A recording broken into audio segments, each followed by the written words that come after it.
سپر بر تیر شیطان لعین است، اجابت بهترین یار و قرین است.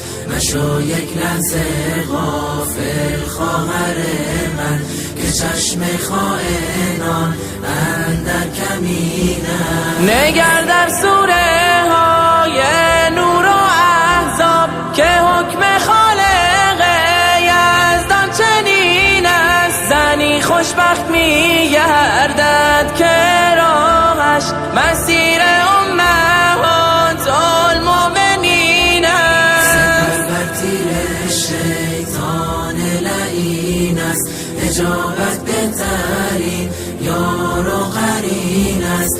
مشو یک لحظه غافل خواهر من، که چشم خائنان اندر کمین است. زنانی را که احمد یار آنها در این دنیا و در روز یقین است. زنان پاک و با تقوای عالم، گواه طهرشان نور مبین است. سپر بر تیر شیطان لعین است، اجابت بهترین یار و قرین است.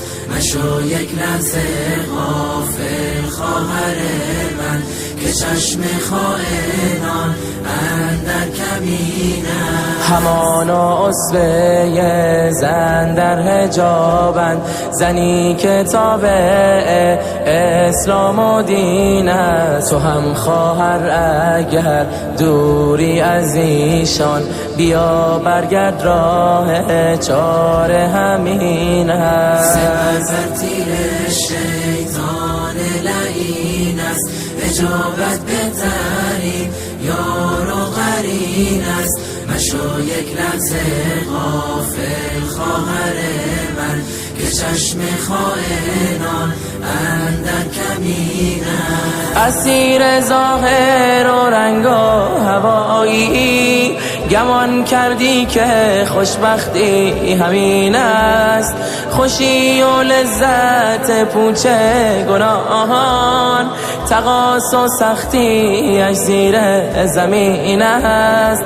خوشی و لذت پوچ گناهان، تقاص و سختی اش زیر زمین است. سپر بر تیر شیطان لعین است، اجابت بهترین یار و قرین است.